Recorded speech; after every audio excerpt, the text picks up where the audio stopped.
You're listening to the GGRated live show, and this is a very special edition for February the 28th. I'm actually on spring break, and I'm broadcasting live from Florida. And join with me again is everybody's favorite shoutcaster, EGIdra. How you doing? Hello. Also joining us again is Swedish super dude Sebastian. How you doing, my man? Well, thank you, sir. I'm doing fine, but not as good as you, who's in Florida right now. Yeah, enjoying the sun, warm weather, warm water. It's all good. Just bad. Good for you. Well, keep in mind, let me just mention this. The size of the background today on the stream, it's different. It's smaller than it was like 10 minutes ago. Yeah. Not sure if you changed something, but it is smaller. Yeah. Maybe a way of... I put it on lower quality just in case. Oh, yeah. Yeah, it is a good option. Yeah, just to make sure that the Florida I'm not sure how internet... good the internet here is, so I don't want it to hitch up at the end. Yeah, I think it's a good option. Spring break internet, it's not the same thing. But yeah, okay, let's go for it. Well, all right, first topic. You guys want to talk about the GSL results for the past week? No, I don't want to talk about that. I want to talk about why you, who's in Florida right now, just by the pool, you said earlier you were just improving your tan, why you're broadcasting to us as a super nerd when you could be out there having fun like a real person. How do you justify this, IceMan? Dedication, my man. Dedication. Dedication, and gotta keep the show going.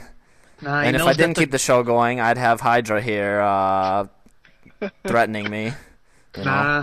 Starcraft is just too good to not have in your daily life, isn't it? True story. He knows that the girls love the nerds, so he's just proving them that he's just fully 100% nerd. So after the show, they will be all like making a line in front of his door. It's going to be madness. So yeah, he's doing the right thing. It is the right option. Oh, man. Very well, then. Awesome. All right, so now that we got that out of the way, do you want to head into the GSL results for the past week? Yes. Well, unless you have some photos from spring break, well, then yes, I guess. Mm-hmm. Yeah, I don't have any uploaded at hand, so... GSL, then. GSL. Let's go for it. Sorry to let you guys down. Yeah, too bad. I'll wait for some next week, maybe. Who knows? Yeah. So, GSL. Thoughts, guys, because there must be plenty, all of them spelled epic. Day one. Way too much stuff to process, so I guess we'll just start with day one, eh? Alright. Go for day one. Get us the results, let us take a look at the results, and we just comment on them. Alright. I believe that's it. Yeah. Surprising, to say the least?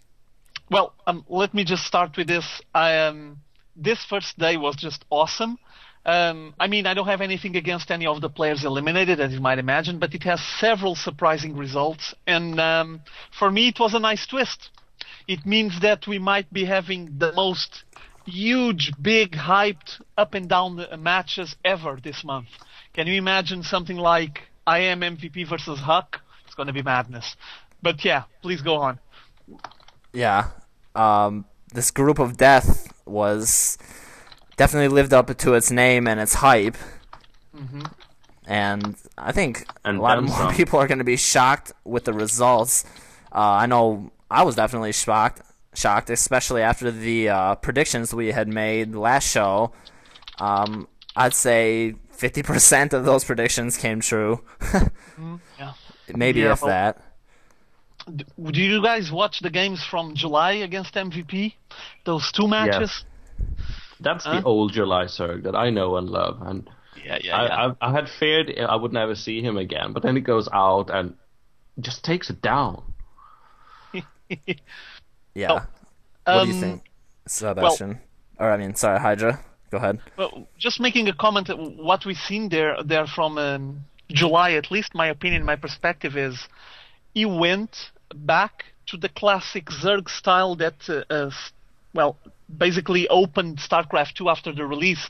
Baneling busts, 2-base play, and he basically caught IEM MVP offhand. I mean, on the first match, July Zerg was actually on his back foot, like, oh my god, I have to defend because I failed the first Baneling bust wasn't as perfect as I expected, and then MVP was able to resist it and just start pushing, and July Zerg was just holding back, just whoa, he's coming there, and then all of a sudden he had another chance, and he entered IEM MVP's base, and well, bye bye, just GG, just ruined his base, destroyed everything that moved on that place, and IEM MVP just lost it. I think those screens are from that match, aren't they? Let me take a look. Yep, I have the videos up. Yeah, but the quality today is lower than before, so it's kind of hard to see things properly. But just keep it safe. Let's keep it safe because of the internet. Illustrate it for us, Hydra. Yeah, I'd rather see it like this than just have the stream crashing anyway. So as you can see, July Zerg just went there, Mutalisks flying all over the place, and now some Zerglings entered the base to back up those Mutalisks, and they're just destroying all the SCVs. IEM MVP on a desperation move, pulling all the workers out of the line and trying to defend, at least contain the movement long enough to get some units out, but well, as you can notice on the video, it just wasn't fast enough. The units from July Zerg were all over the place. Zergling streaming down the map, coming down to IEM MVP base and just saying, hello, I'm going to ruin your base. And basically that's what's happening there. So IEM MVP got to a point where he said, this is useless. I can't do anything about this. And I think he was a bit in shock. I'm not sure. I know IEM MVP is a professional, so he doesn't take these things lightly, but I think he might be a bit overconfident. I'm not sure, obviously, I cannot read minds. I'll tell you right now what was his downfall. You see that in the picture-in-picture? He has that shiny trophy right there. That was, that was a bad omen. Shouldn't have done that. That's what caused his downfall. It was glistening in his eye. Okay, so let's go to match 2. On match 2, something magical happened. Don't know how to call it. Things weren't going that perfect. As you can see there, IEM MVP has a nice wall-off, and July Zerg just went for 2 base, Zergling, Baneling, and had a bunch of Zerglings and Banelings waiting outside on the Natural Expo. And all of a sudden, something tingled on July Zerg like a spider sense, you know? A sense on him start tingling and saying he's going to lift the barracks. And like a sixth sense. And the moment he arrived with the Banelings and Zerglings into that ramp to access the main base, IEM MVP was making a switch, lifting his barracks, and he just said, hello, I'm going to enter this place. And he even took his time to just get up on his booth, turn to IMVP and say, hey man, check out my golden mouth. You like it? Golden mouth here? Yeah? This is how you do it, and he did awesome. So I might, I don't know, I might make a comment saying that a bit of luck was involved, but there's no such thing as luck at this level of playing. But he had a really good sense of opportunity. He was on the right time at the right moment and just took advantage of it. Some other player might have just have a mental block, you know, just freeze and not actually know what to do. But he reacted, he did what he had to do, and he killed IEM MVP. Also, keep in mind that July Zerg defeated MVP on 2 matches. It wasn't like a single fluke, you know? Yeah. He actually did the same thing on 2 matches, twice, and IEM MVP basically wasn't expecting it. So, surprise, surprise. In my opinion, a good surprise. I don't have anything against IEM MVP. He's quite a solid Terran player, a huge monster playing this game. But, well, on this occasion, he wasn't up par with the July Zerg, and July Zerg just showed us some old-school Zerg play. Yeah. You can never count out the God of War. Yes. Yeah, indeed. I just don't think MVP was expecting him to do that. I mean, those builds were a little bit all-in-ish, and I don't think MVP was thinking that he was going to come with that. And he just caught him off perfect timing with those Banelings when the barracks lifted up. So it was exciting to say the least. Yeah, that's seizing the moment, which is something that old schoolers, and I am MVP is an old schooler as well, but July Zerg has been in those situations before. There's like one of those Pimpus Plays videos when someone, a Terran, it could be Boxer, could be someone else, I can't remember, SCV rushes him, a bunker rush with SCVs back in Brood War, and July Zerg, like the baller he is, just takes all his drones and like 4 Zerglings, and stomps the Terran opponent in a victory that shouldn't be possible. And he can just seize upon this better than most. He sees that little glimpse of an opening, the shard of an opportunity, and ruffle stomps through it. Well put. And, yeah, that's how it's done. Well, So, I loved it. It was pretty cool. Yes, indeed. What's next? Any thoughts on July Zerg versus OGSMC? That match? I have a video of that. Remind us. I watched so many GSL matches. So did I. So I find it difficult to remind me. Oh yes, here we go. Well, OGSMC took the first place coming out of that group, and July Zerg the second. So there's no shame in that. July, it made a valiant attempt. I can never figure out how to say that word. Valiant. Valiant is the one. And then he gets stormed to hell. And I love that camera movement there, by the way. The GSL camera guy is so good. I love it. But OGSMC is really, really good.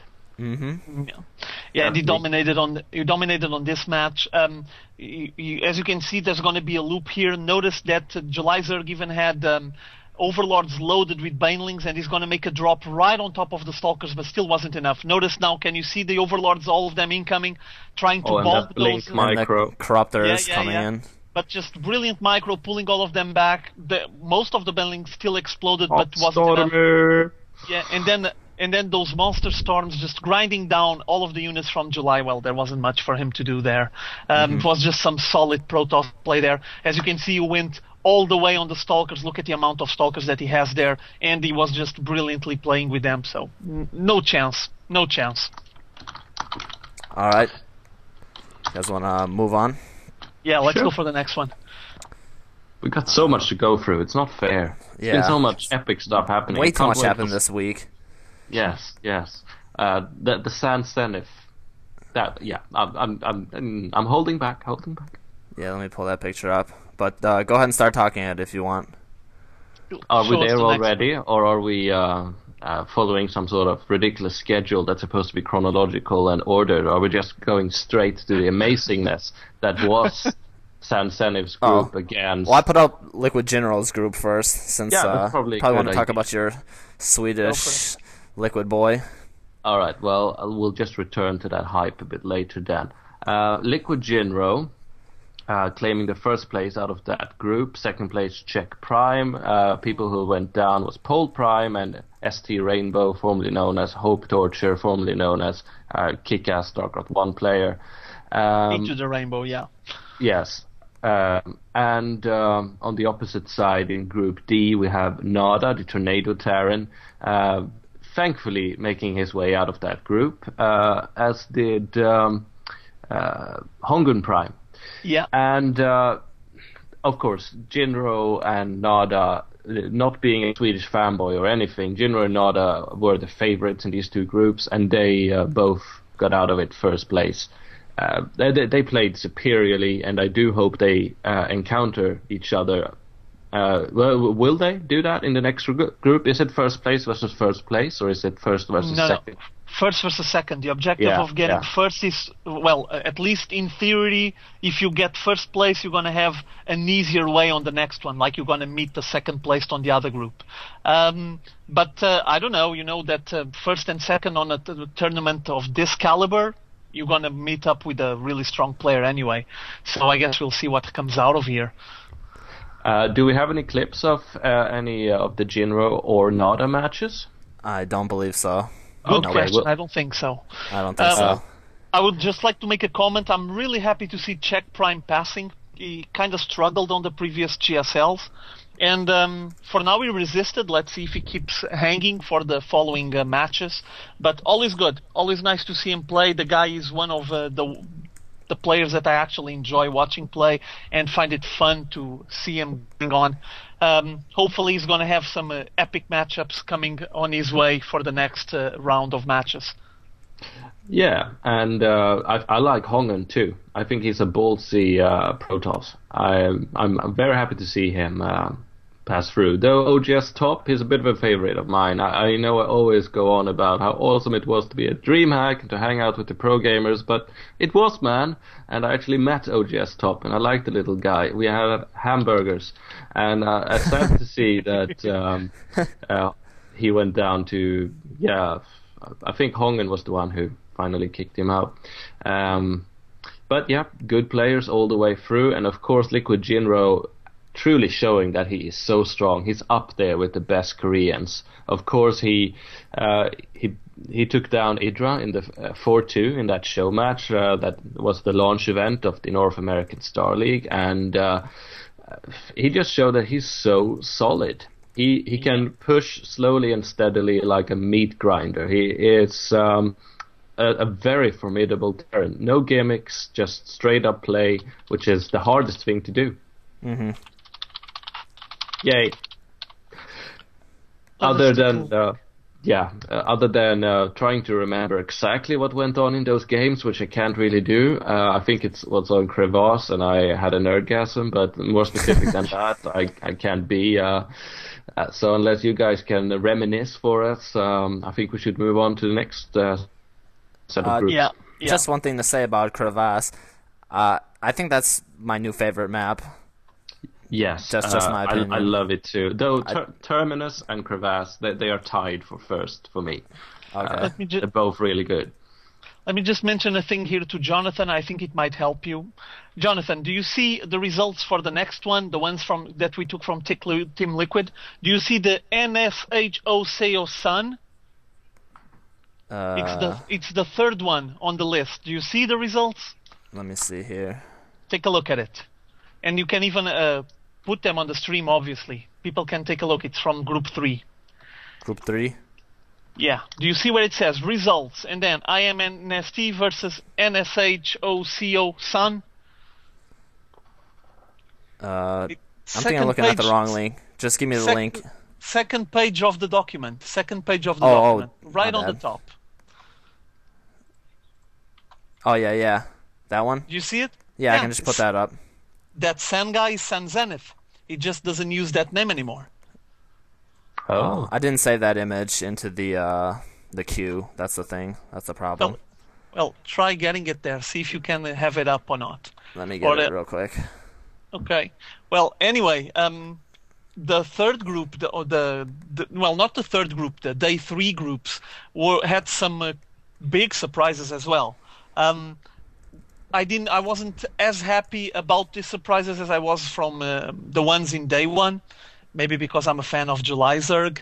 But we saw a star on the rise, didn't we, Sebastian? Huh? Sun Zenith is now not using this name. He's on that new team that showed up, NSH Hoseo Sun. So instead of San Zenith, you can only see that. And I guess you're going to see it pretty soon on the screen on the stream, but the guy was just godlike.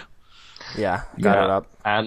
And screw whatever he's calling himself now. He is Sam Zenith to me, and I'm trying to figure out a good joke to use with the word Zenith and a sun peaking and being all glimmery and stuff, but I can't. So let me just say, he rocked our world. San Zenith, apparently, as it was told in some interview, is not, or wasn't until this happened at least, an actual pro gamer. He played this for fun, meaning that he's not sponsored, he's not getting a salary, he doesn't live with genuine pro gamers practicing 10 hours a day. He's going to the army soon, which is, of course, mandatory in Korea since they're officially at state of war with North Korea, but let's not get into that. You have to go to the army, and he's doing that soon. He just do this for kicks, and he kicked Slayer's Boxer and Nesty down. Huge. Nesty to the up and down matches, Boxer all the way to hell. He deployed motherships against Nesty on Shakura's plateau and won. Not only did he deploy them, but he used them effectively. Yes.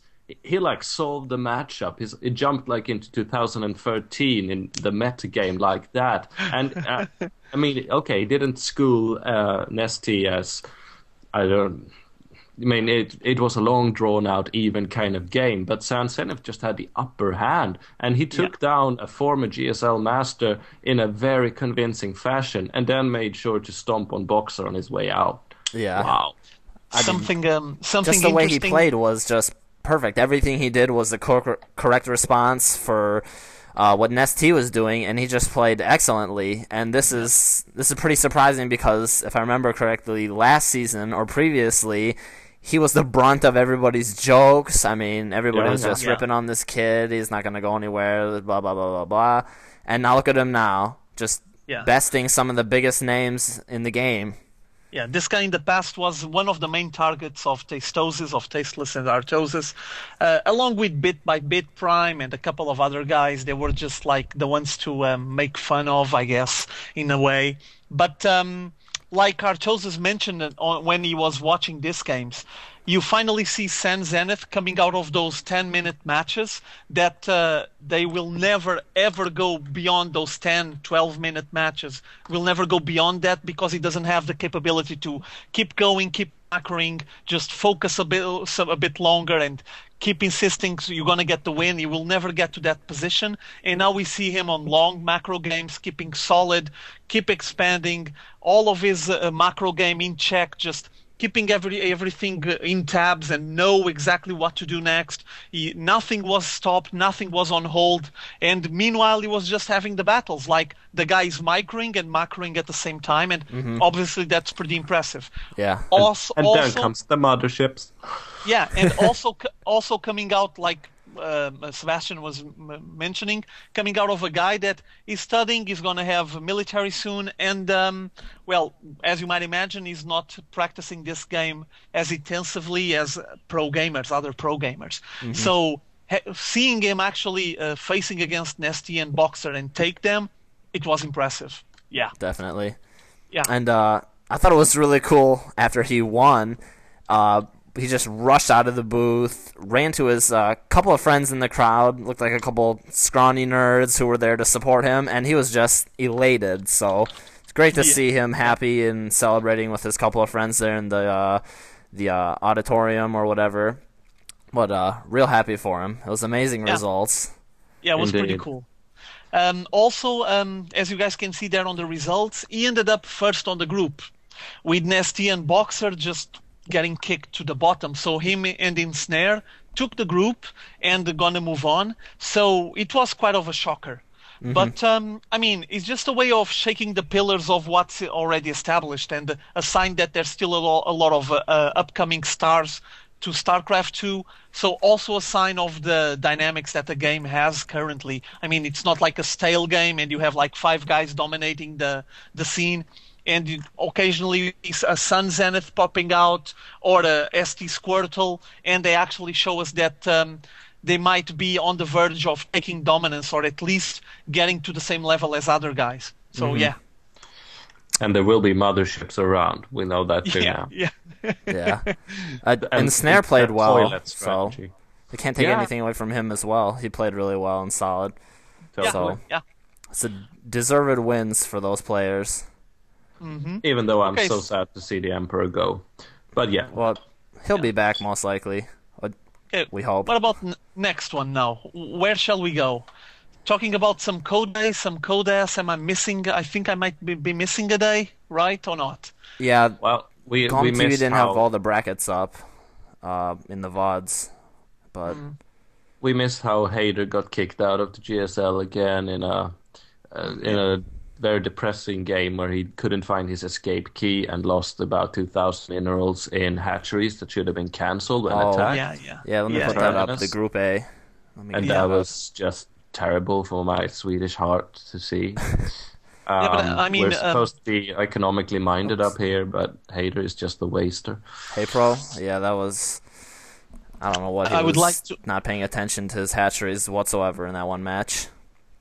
I would just like to make a comment on Hey Pro, then we'll go for the rest. But you guys keep in mind, I remember Hey Pro from the time he took wins in DreamHack. Wasn't one, was several wins in DreamHack. Yeah, and he was really solid. I'm pretty sure that guy is still there. still exists. It's the same guy. The problem is there's something going wrong. I don't know if it's with his practice partners, with his schedule, with the way he organizes his life in Korea, because he's living with the same guys, Jinro, Ret, Huck, but from all of those, he's probably the one getting the worst results. I mean, they're living on the same house, they have the same guys there. There's something going wrong personally for him, or at least he's not being able to stabilize his game. Might be something related with the fact that he's on the soundproof booth. As we all know, I mean, it's really different from me sitting here and playing online on the ladder or on an online tournament than actually sitting on that place with the cameras pointing at me and me knowing that there's a crowd outside. I'm actually not sure exactly what's going on with HeyPro, but something is going on, and he still didn't mention it. He didn't said anything about it, because his teammates, his colleagues, better or worse, they're actually doing something. I mean, Red has some nice results, Jinro has some huge results, in my modest opinion, and Huck just popped out, had a bit of a show of himself, and let's see if he keeps going on. But at the moment, HeyPro is the one that is disappointing me more, and I would like to see more of him. Sebastian, what do you think about this? Well, you're totally right there, Hydra. And if I may say so, I don't know the circumstances as to why HeyPro is not doing so well, as he clearly has shown that he has the potential to do so. Liquid did not just pick him to go to Korea out of a whim or out of being nice. He has some real credentials from the Brood War era. He used to kick ass, and maybe Korea isn't right for him. Maybe the circumstances just aren't, far away from friends and family. And when I talk to like Huck and Jinro when interviewing them during the past couple of months, it's very clear that you only play Starcraft doing there. That's your entire life, and you don't get to do much else whatsoever. Yeah. And I think some people can cope with that well, like Jinro obviously is able to, and others. But I mean, it's nothing detrimental to say that perhaps another environment would suit him better, like say TLO has done. And I think maybe HeyPro should look for a European alternative. And we are seeing such things happen. We have the NASL, and I know something I can't really reveal on stream even to all 7 of our viewers, but soon there will be a much stronger presence, not just in Europe but actually based in Sweden, with some big names and some something very big will happen soon. It will be unveiled soon. Cool. And I'm waiting for it. Yes, it should be nothing less than extraordinary, and it has something to do with the messages TLO has been sending out on Facebook, I can say that much. And maybe HeyPro should look into a return to Europe when the scene allows someone of his skill, because there he could really shine. Nothing wrong about HeyPro, it's just he might need another setting to really own the way he is able to. Possible, quite possible. Let me just add a comment. When I was watching the VODs from the GSL this week, on one of the VODs they were interviewing Jinro, and he made a very brief comment saying, "My Korean teacher." I think that he's integrating himself on that society fairly well, or if he isn't, he's putting the effort trying to get as much accustomed to all of the environment around him as possible, because he's getting to the point where he's actually learning Korean, and he even said, "Oh, wait, I had these words in Korean memorized to thank my fans, and I forgot them. My teacher told me that, and I forgot them." I remember him making that comment. That's a sign that he might be feeling comfortable there and just saying, "I'm going to go for it. I'm going to stay here, do my best," and maybe HeyPro is not on that level yet. I'm not sure if he's going to head back into Europe, or if he's considering NASL, or even that big, massive event that Sebastian was mentioning in Sweden. But I guess we're going to have to wait and see in the future. That's it. Good luck, HeyPro. Yeah, that's wish him the best. Okay, Indeed.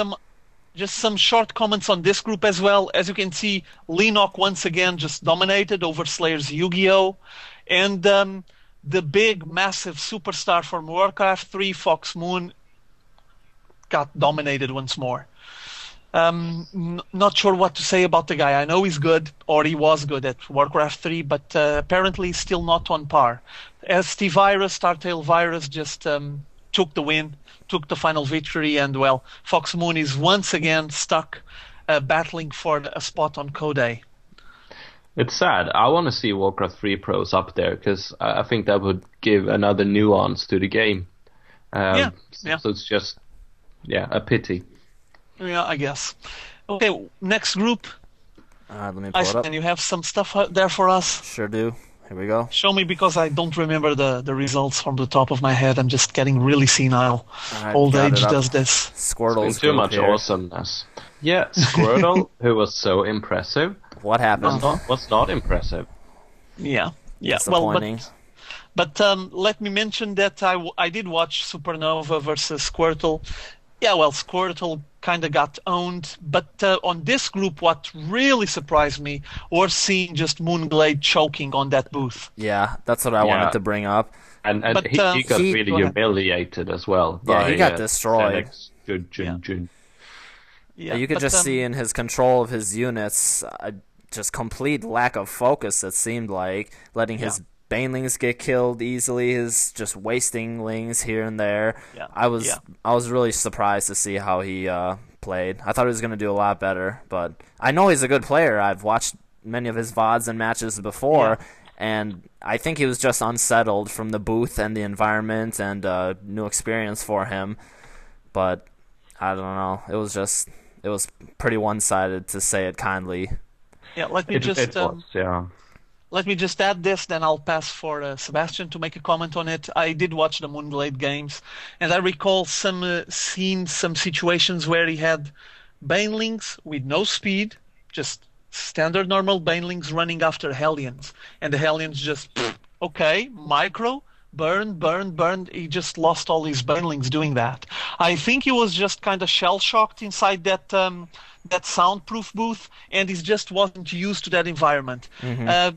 I haven't been following Moonglade. I'm not exactly know where he is, if he's decided to stay in Korea, if he's going to head back to Australia and get back later on to try his luck once more on another situation. But if he had the chance, he should consider staying in Korea, because apparently he needs a change on his environment. Because if he keeps like this, I mean, he will never take a game on the GSL, on Code A, Code S, anything. I mean, the guy was really stressed there. He might not show that, but he was nervous, stressed, making wrong decisions, and I'm sure that Moonglade is a lot better than what he showed us on that matchup. Yeah, Sebastian. Yes, I can only concur, and I think you also have to say that there is something called the GSL foreigner choke. The first time you go there, you're more or less doomed to suck. And Jinro, he didn't. He did very well his first time, comparatively. EGIdra, of course, he'd been there for a long while, and it's the way it's done. Apparently, when you come there the first time, you are not situated for it. I hope Moonglade will persevere, and when I saw his opponent build those bad manner command centers outside his base, I thought, you'll do it next time, Aussie boy. This will not be the end of you. And I really hope that's the case. And building on from that, I had an interview with QXC on my channel on Friday. And of course, QXC, a very renowned pro gamer who a year ago was nobody, he will go to Korea this summer. He has vowed to do so. And we will need some inspiring examples. Like now we have Huck and Jinro leading the charge out there. We need more people. We need to show that it's possible to do it, and that you can come to the GSL with your existing skills and just play. I think there's a lot of pressure and like now I'm entering the grand stage. Previously I've only been playing in the Starcraft equivalent of Minnesota. Now I'm on Broadway. That's kind of scary. We need to show that it's just another game with fancier lighting. Mm-hmm. Yeah. And Josh Sutt has joined the channel, the fancy commentator. Hello, Josh, and please do give us a tweet if you like what we're saying. It would be very appreciated. Hi there. Shout-outs to Josh. How's it going, my man? Good to see you in the channel. Okay. I just one more thing I had to say about Fox Moon, Moonglade, FXO Moonglade. Sorry. I think it's going to really benefit him if he does stay in Korea, like Hydra was saying, and especially I know that he was practicing on the Australian servers, if I'm correct, right? And they're notorious for being not so great. So hopefully, if he stays, being in a better practice environment, he'll get a lot better. Because I know he has plenty of skill to showcase, and I think he just choked. So Yeah. I'm hoping he's going to stay and give it another shot. We'll see. The only issue I'm considering now, but obviously I don't have any information about it. Maybe I should research a little bit. As you might imagine, he might need some kind of sponsorship to stay there. So someone probably will have to back him up financially. Like he might even make the decision saying, "Okay, I want to stay here. I will stay here for the next couple of months, or 3 or 4 or 6 months. Doesn't matter." But obviously, there's an economic side to that, and unless he has money on the side set for that, he's probably going to have to head back to Australia.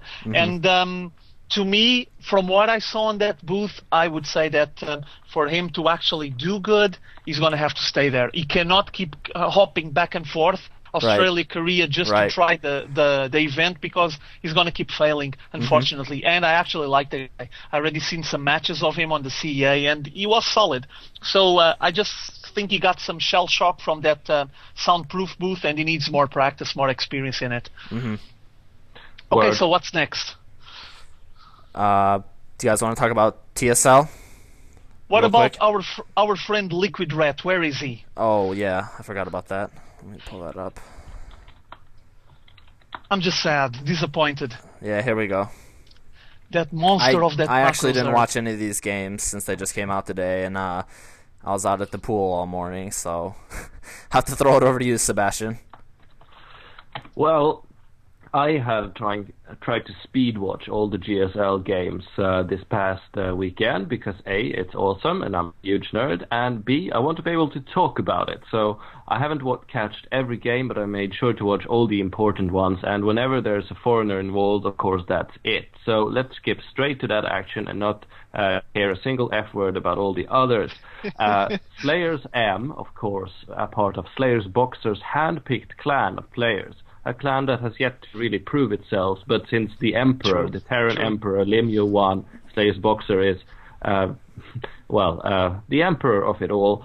All of these players must have something. We can deduce that much from it. He faced Liquid Red, a Zerg from the Netherlands, who won the Assembly LAN in Finland just a couple of weeks ago, and who's been to Korea before in the Brood War era, and now is back to claim revenge, because he didn't do that well then. It's not the first time he competes in the GSL, and now he's here again. He played Slayers M, and first game, can't remember what map it was on. Second was on Tal'Darim Altar. And, to put it plainly, folks, Red got schooled, and that is just so sad. That is sad.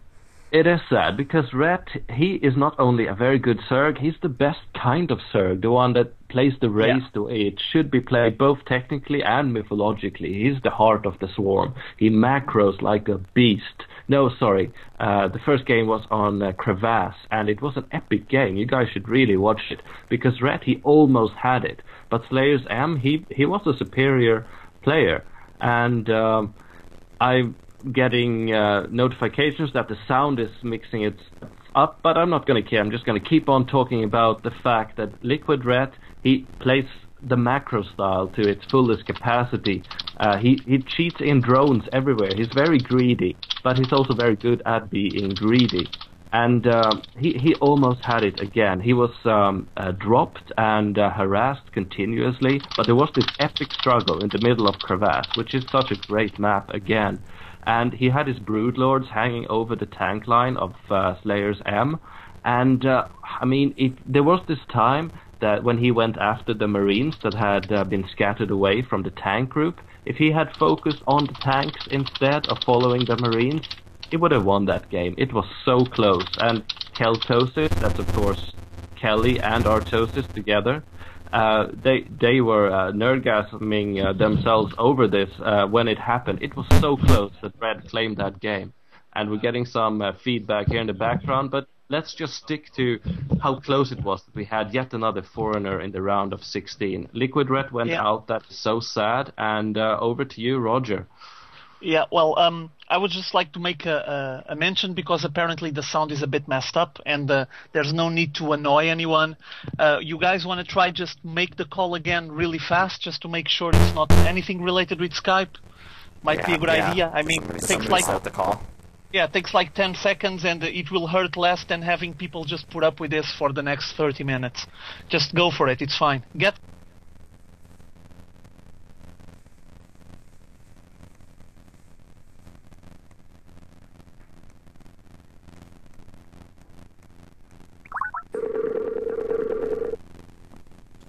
Now, I can still hear some static on one of you guys. Might be me. I'll just mute myself. It's you. But listen, Jonathan, you know what you have to do. That happened the last time as well. You need to restart Skype again. We need to try it again, I guess. This happened the previous time, remember? Something like that? Yeah, I think it has to do with my internet quality here. Okay, well, just keep it flowing then. Let's go. Well, let's finish it up. Let's wrap it up. We're doing fine. Shall we pretend as if it never happened? Yeah, just keep going. Well, I was just doing a very long monologue about how awesome that series was and how awesome that series was and how sad it is that it didn't turn out better. Well, for me, I would like to just make some short comments on it. Obviously, I'm sad about Ret because Ret, like Sebastian was mentioning, he has the right mentality, that hive mentality of Zerg, just keep grabbing as much as you can and just macro like a monster and trample your opponent based on the fact that you just have way too many units and your opponent can't resist the pressure. The problem is that occasionally he gets too greedy. I already seen that happening. It happens with other players, but he has that tendency. Occasionally that happens because, well, it's a bit related with his style. I think that sometimes he just takes too many risks and decides, I'm going to go for another base, for another expo, and things don't go quite well. Still, I didn't watch these games yet. I got to sit down tonight and take a look at the VODs. Other comments I would like to make is, first of all, once again, Maka Prime gets owned. Maka Prime got from like a big reference from GSL 1, and everyone revered the guy, and now he's going plummeting down all the way. And this time he lost against MVP Noblesse. Okay, a bit awkward. I wasn't expecting that. And the last comment on this group for me would be about TSL Killer, who now has this name, but you guys might recall him being called Sang-Ho by Artoses and Tasteless. He's their friend, and he's quite a solid player, has a big background behind him, and he took the win here close 2-1, but hopefully we might be seeing more of this guy in the future. As far as I heard, he is pretty solid, but the problem is that coming from Tasteless and Artoses might be another Clyde, who knows? And Clyde is good, but not as good as they mentioned, that's all. Not the greatest player in the world. Yeah, I mean, he's good. He is a solid player, but not as high profiled as they put it. But I think that Sang-Ho is pretty solid. I guess we're going to see more of him. Okay, what's next now? You want to jump into the TSL? Just talk about the results real quick? Yeah, sure. Shoot it. Alright, let me just throw it up here. I actually didn't get to see hardly any of the games. I think I caught maybe a few games of the semifinals, but that was about it. Yeah, well, the semifinals. I did watch some of the matches. I did watch some. I'm sorry. I was just saying that I did watch some of the matches. Oh, it's really blurry, kind of hard to read. I have a bad shot of it, and the stream quality is really low. I had to turn it down because of the internet is real bad over here. So anyway, I didn't want to have any more issues with the sound. I can mention here. I have the original document here, and I can take a look at it. It's easier, obviously. This Open from TSL was fairly strong. Had some very interesting players. Most of them from the North American server, but one guy just came out of that group, of that pile of players. Hasselhoff was just solid all the way. The whole event, the whole TSL Open, he kept bashing on and on and on. And on the finals, he just trampled. He was perfect. Brilliant execution. He played quite well, in my modest opinion. There was no opposition to his victory in the finals, and well, it ended up being a 3-0. So I guess that just reflects what I was just commenting on just now. Sebastian, you said you watched some of the games. Yes, I managed to glance here and there, and I always try to catch games with Brat Ok. And whenever I get the chance to say his name, I want to say it the proper way, Brat Ok. Because American casters, they just get it wrong. He's not Brad OK, he's Brat Ok, which means something akin to like a little gangster kid, or like sort of mischievous little one, or something like that in Russian. And he's just a Terran machine. He's been to DreamHack several times. He's, of course, stayed on top of the, at least outside of Korea, the global rankings, as he did in Brood War. And he's just fun to watch. He's like the Russian bear clad in mech. And I always try to catch some of his games. And let's see here. He played in the round of 8 against an American Zerg called Vibe. And I did see him lose that series, of course. And that was very disappointing. That was on Shakura's Plateau, another very good map. And usually Bratok's macro is a feast to enjoy. I mean, you can see some, compared to Korean Terrans, some weaknesses perhaps, but usually but through sheer force, he manages to stomp through. So I do remember watching that series and being sad. And I also caught a bit of Sok versus McLeod, who went down to Hazuobs in the final. Sok, of course, being a German Protoss who's, I believe, competing in the IEM Championships this week, and he's quite fearsome. Yet he went down to that Canadian Terran. Those were some of my favorites, and I was really cheering for those guys. That was on Shakura's Plateau as well. Just that was a pity. Well, I would just like to add up to what Sebastian is saying, that I think that Sok is still traumatized after getting a proxy hatched by Action Jesus. He isn't the same player. He's just shocked. I remember watching that. That was awesome. He's going to come out a stronger and bigger man out of this, obviously, but it will be later on. It takes some time to just process the fact that someone made a hatchery close to him and actually win the game with that. So I guess he's just a bit traumatized, and the nightmares haven't been gone yet. So just McLeod just took over him and went to the finals to face Hasselhoff, and then Hasselhoff trampled him, basically, and it was over. A sign that Hasselhoff was really good, by the way, and played really well, just perfect playing from what I recall watching on the finals. And McLeod needs to improve a bit more. He needs more practice. Still props for McLeod, obviously, because getting to the finals isn't easy, and he had to face several really solid players. So probably in the future we might hear more of McLeod. Truly. I never heard of him before, so... Yeah, neither did I. There can be only one on that. Yeah, but you know how these things work, right? You never hear of the guy today. It happens a bit in Korea. You never hear of the guy today, and now next week he's on Prime and OGS and IEM and stuff like that. Good so example you never with Squirtle in the team league. Yeah. There's no business like show business. Yeah. Yep. So I guess we're gonna wait and see if McLeod is the real thing, or it was just one shot that he had there and he was just playing for fun and got lucky. But I don't think that's the case. I don't know the guy, but he apparently is solid enough to just withstand the pressure of playing against all those big names. So good for him.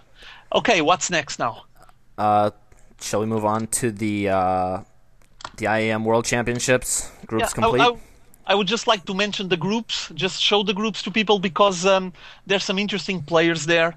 I'm a bit disappointed with the ones that actually are going to be showing up from Korea, but I mean, you can perform miracles. Actually, having some guys from Korea is nice enough. And I'm always a big fan of clashes between players from different servers, players that usually don't meet up. I like to see them clashing against each other. So when you actually have the chance to grab a couple of Koreans and bring them to play Europeans and North Americans, has to be good. It has to be fun. So you have the groups The there. IEM. Can you show them on the stream? Yeah, there it is. The world's best. Let me. God, it's just really for bad. it. Let me just. I think I have it here. Well, it's basically two groups. On Group A, you're gonna have QXC, Solid Terran, Moro, White-Ra, Tarson, EGIdra, and Ace with Startail Ace, Korean guy. What you guys think about this group? I mean, for me, EGIdra is solid, obviously. Like it or not, being a fan or a hater, the guy is solid. And I would actually like to see him facing QXC for some reason, and I would like to see EGIdra facing White-Ra. Oh, Think that's EGIdra gonna be White-Ra. Yeah. Would be nice. Yeah, Grandpa Toss, the beast from the east, Beast from the east. facing against Michael Graxton, Grachosaurus Rex. Will be cool. It has to be good. What you guys think about this group? Go for it, Sebastian. I really hope the Grachosaurus gets extinct. In all fairness, it will be quite splendid to watch. We have a few real beasts. I really look forward to see how QXC will do on the big stage because, I wouldn't say we're close friends, but I've been interviewing him 3 times on my channel now, and I remember just before the Starcraft 2 beta came out, me and In Control did a little mini tournament kind of thing called the Dark Horse Tournament. It was before Gosu Coaching was launched, and it was the prototype for Gosu Coaching. It was his students fighting it out, and QXC won it all. So that was the prodigy interview, I call that. And now, well, he's up there with the very best, so I'm rooting for him, but I haven't seen him play like on a stage or anything like it in a while, so I'm rooting for him out of fanboyness. Then we have Moro, who is clearly a fearsome foe, and he will be involved in that thing I can't really talk about. We will be closely involved in that in April, and of course he is to be feared. White-Ra, nothing less than so, and if he gets to face EGIdra, we will see the Kraken be truly punished again, because to be honest, I think that EGIdra is becoming more and more predictable for every show match we see.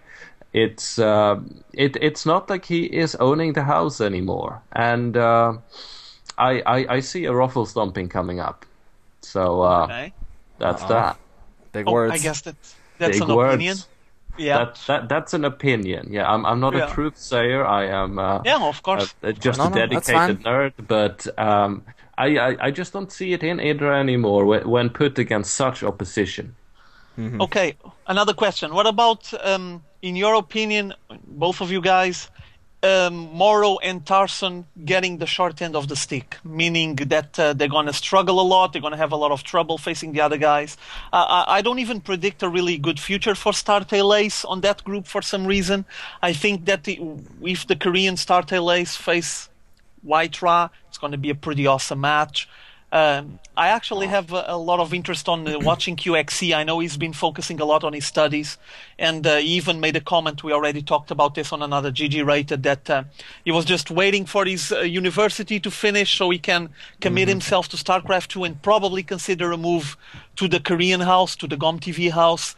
But I would like to see him facing a Korean based on the fact that he's at least expecting going there. Who do you guys think is going to get the lower spots? They're going to be like the underdogs on this Group A. For me, Tarson and Moro, in my modest opinion. Really? Yeah. I was actually hoping Tarson was going to do good, so... Well, I can't predict the future like Sebastian was saying, so it's just my opinion, worth nothing, but still it's my opinion, and I guess we're going to see when things come up. I was actually thinking Ace and Marl would get the short end of the stick, and possibly EGIdra as well. Okay. I think EGIdra's just falling apart, as Sebastian was saying. Not really falling apart, but more predictable. He doesn't want to change his play no matter what. He's going to go for those macro games, and we're not going to see any deviation from his plan other than that one-time 6 pool. But yeah, which he lost. Yeah, exactly. He lost anyways. You'll never know. You'll never know. Tomorrow, evil geniuses might recruit Action Jesus, and they just team up. You'll never know. And they take ideas from each other. You know how things work. So yeah, we can only hope. We can only hope for that. Okay, Sebastian, what about you? Obviously, I don't think EGIdra will make it very far, and I'd like to concur that Ace will have a tough time simply because he will be the one in a foreign and alien setting, and that matters. At DreamHack, the Koreans, one of them, I think it was Top, he took 4th place when he should have won it all. And jet lag is part of it as well. If you play comfortably in your own cultural sphere and you got a good vibe going, you know the language, you have an advantage. And Ace, he will be out of that comfort zone. He will suffer from it. And Phoenix in Group B, and is it Squirtle down there as well, or is that another Squirtle? It is. STC. Not Squirtle. Yeah. It goes for all of them, and even Moonglade, he will be jet lagged. I mean, maybe that's less of a factor, but those who come from close by, and that includes QXC, because he lives in Madrid these days, and he was actually broadcasting to me from Budapest, where he was visiting his girlfriend. He won't have any of that. So all people situated in Europe will have an advantage, a considerable one. No, possible. And Zaxor, LOL, made the comment earlier in the chat. He wanted to see FXO Moon versus Fox Moon, and looks like he's going to get to see some of that. Yeah, that quite would possible. be very but nice, you know, ZVZ is really Starcraft. volatile. Yeah. I'm sorry, go ahead, Sebastian, go. It's pretty boring, but that's just my opinion. Yeah, it's boring unless you see 2 different styles clash. Then it gets interesting. I actually like it. The problem is all of that Zergling, Baneling, Zergling thing that lasts 6 minutes. That's the only issue. The players need to get out of that and just evolve the game to some others. I don't know, another step of evolution. I guess we're going to see that eventually. One thing I would like to ask both of you is, for me, there's actually a Group A and a Group B, like in status. Like Group B seems weaker than Group A to me, for some reason. I mean, okay, Phoenix, is he solid? Yeah, he is, but you don't see that much of him. He shows up on the North American scene, and he doesn't go very far beyond that. Moonglade, as you guys seen with those results on GSL, he might be in trouble. Moonglade is a strong player outside of what we saw in GSL, so... Yeah, but the issue is that, like Sebastian was saying, I don't know if he's coming from Korea or Australia, but any of those places, I mean, he's going to be jet-lagged and tired and all of that. And then you're going to have... I think you're going to end up having Sok and Show. Sake and Show are both strong, but obviously the strongest in the group. Okay, Sebastian, tell me one thing. What do you think? I think that Group B is actually weaker, in theory, obviously, than Group A. Like, just reading the names. What do you think? Somewhat, but that is... and yeah, I agree with you, but it is subjectively so. Only on paper, you would have to get really statistical about who's won the most. But like Phoenix, he did very well at DreamHack again in a fairly foreign setting, and we should fear Moonglade again on paper, disregarding what we saw the other day. Soke, a very fearsome toss. Moon, obviously, again, he went out in GSL, but isn't he the 5th race or something in Warcraft 3? I agree with you. It seems weaker, but that is because our memories are fickle and we tend to favor some players out of like fanboyism. Go QXC. So we don't know shit, really. It just might go the other way. Yeah. Okay, let's move on. Final bit. Let's go for the final stretch and wrap this up. You want to talk about the show match, the great show match? Just comment a bit on EGIdra versus Jinro, and from there make a couple of comments on NASL, and that's it. Who wants to start this one? Let's throw this over to Sebastian first, since I know he has plenty he wants to get off his chest about this. Sebastian has spring break in Sweden as well. Come on, let's go. Sadly, I'm not at school anymore, which of course makes a bit of a difference. Though I will be soon, but that is neither here nor there. Here you have the Kraken clash with the Gorilla Terran. This is, of course, the launch event that took place on 21st. I think that was a Tuesday. It was last week. I know that much, and I was totally unable to watch it because the stream lagged like hell. But being the true nerd I am, I came back the day later. I stayed completely out of the Starcraft 2 interweb so I wouldn't get it spoiled and watched it afterwards. And it was a pre-recorded event where Jinro and EGIdra played each other. And then it was casted by Gretorp and In Control himself, who is more or less, perhaps not the boss, but definitely the head manager of NASL TV, the North American Star League, and it was a fearsome fight. I'm going to spoil it all for you, but I'm sure you watched it, all 13 of you viewers. You really should have. Jinrolled EGIdra in a 4-2 fashion, and it was a convincing fashion. I remember the last game at Crevasse, where Jinro did that steady meat grinder push, which seems almost impenetrable. And EGIdra, well, he got beaten back. He was definitely on the losing end, but then he left. He could have stayed on. He might have, at least if he decided to be a bit ingenuineness and imaginative, he could have claimed that game. He could have given us a really epic fight, but somehow EGIdra just lost his spirits and left during the final battle.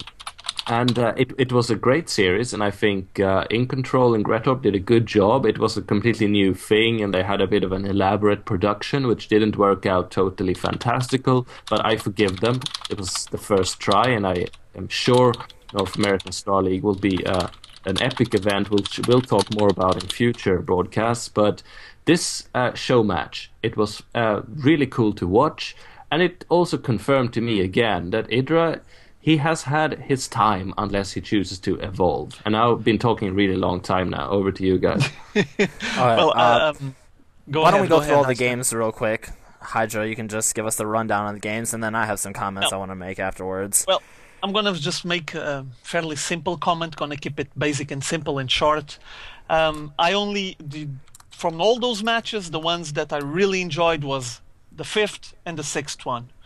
The other ones, yeah, they were okay matches. We all already seen a lot better on other events, on smaller events, at least based on the viewer base. And obviously the hype helped a lot, and those two players are really high profiled. But what can I say? I felt like I already seen better and I was expecting more. Maybe it's related with the fact that they hyped it so much. It's my personal opinion, obviously. Still, was interesting, a nice matchup. I really enjoyed the final battles on those 5th and 6th matches because it was getting really close to the end, and I guess the players were feeling a bit of the pressure.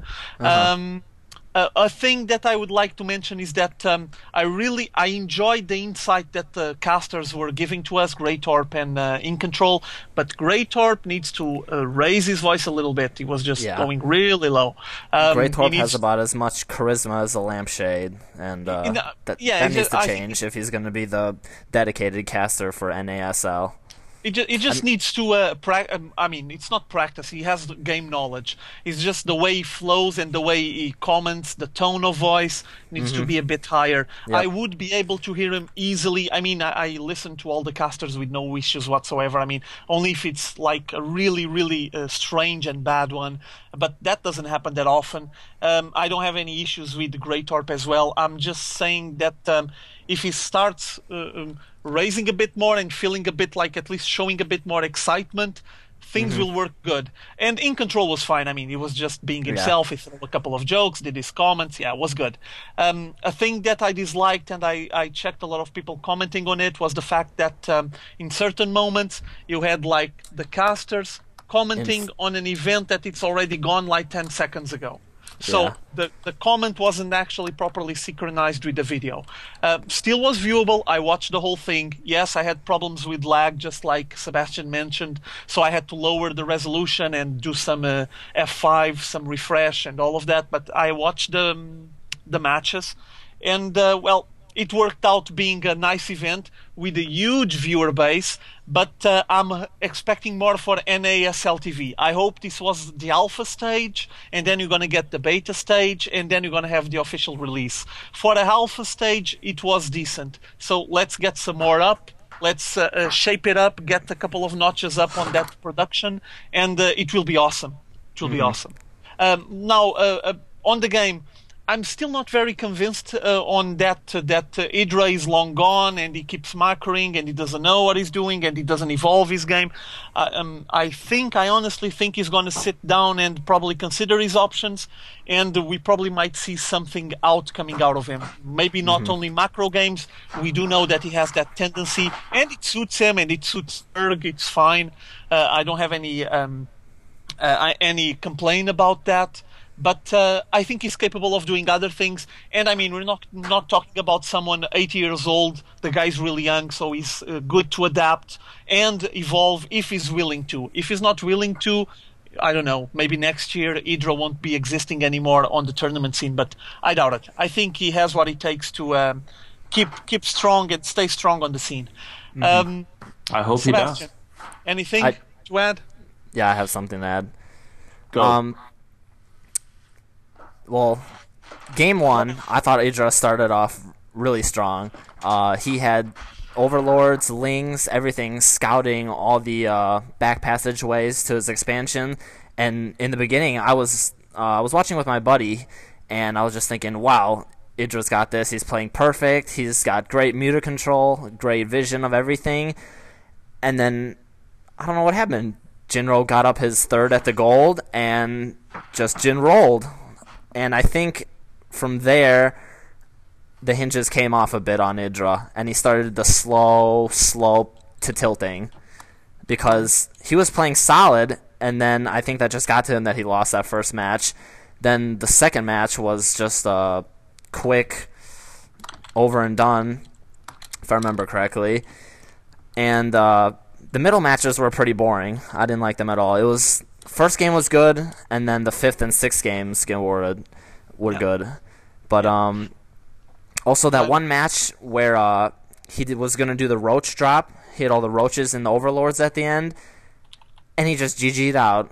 I thought that was a bit premature. What do you guys think about that one? Yeah, well, IEGIdra pulls out prematurely, and yes, that's a very fun joke. But it's nevertheless true.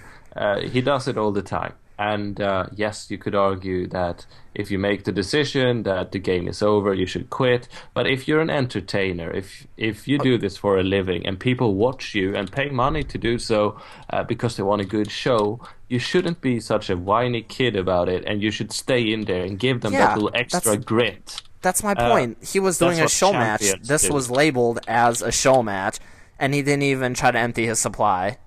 He just gave up.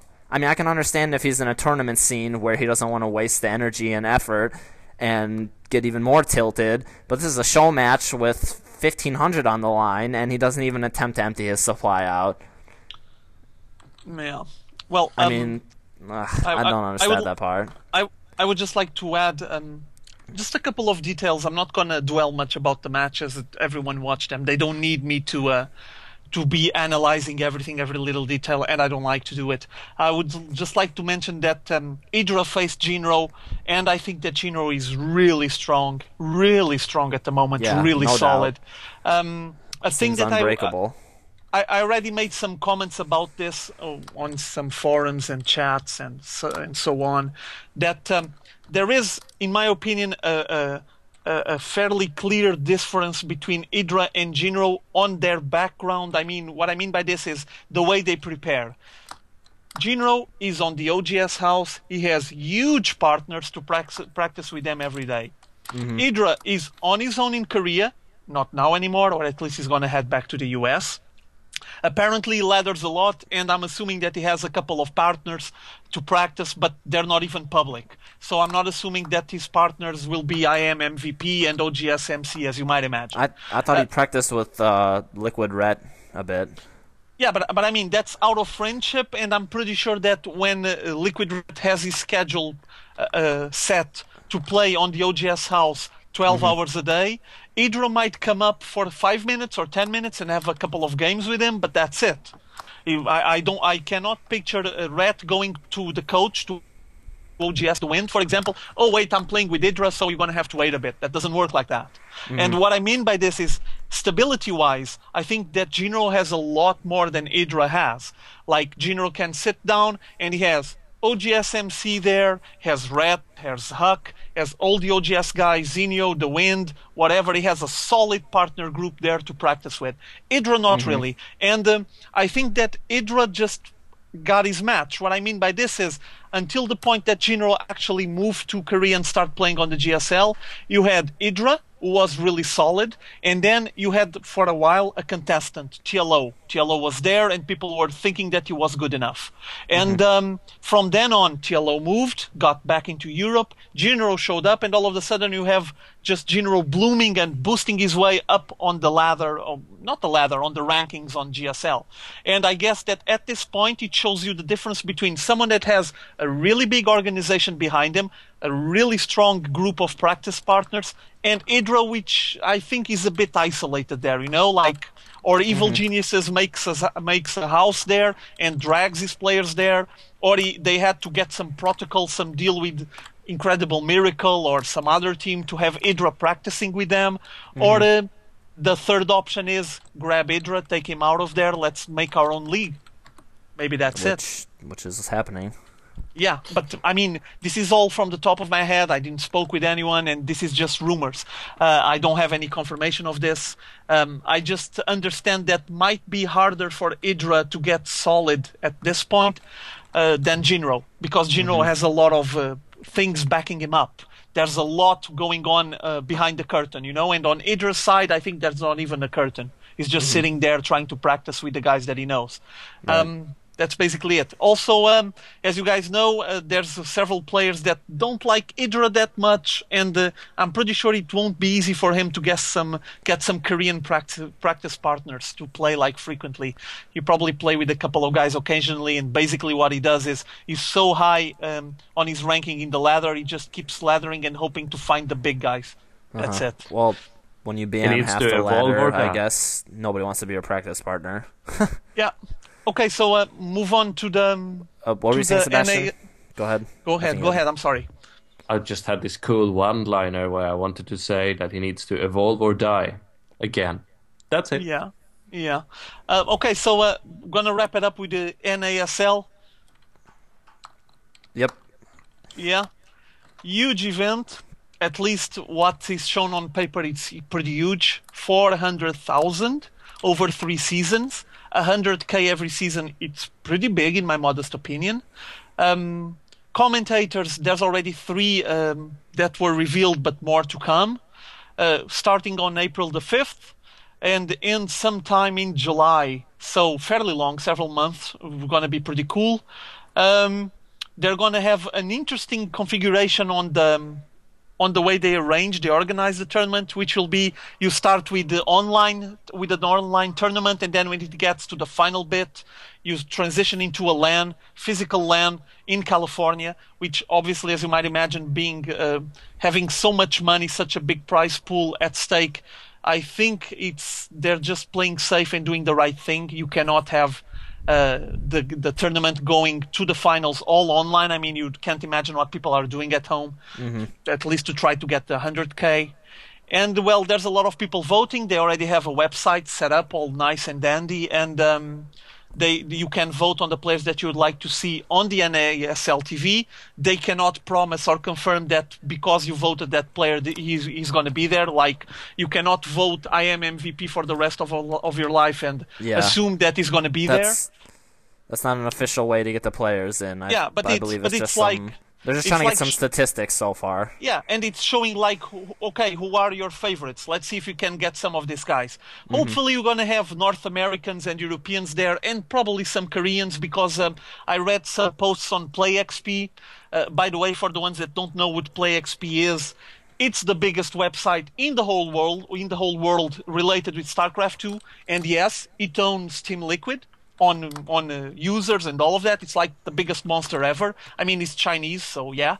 But they had some comments there with Korean pro gamers, saying that they would like to go to the NASL. They want to go. They really feel excited about it. And obviously that's good news, because it's going to add up to the North Americans and Europeans. And we might have one of the biggest events ever if properly organized. And things seem to be heading that way. Sebastian.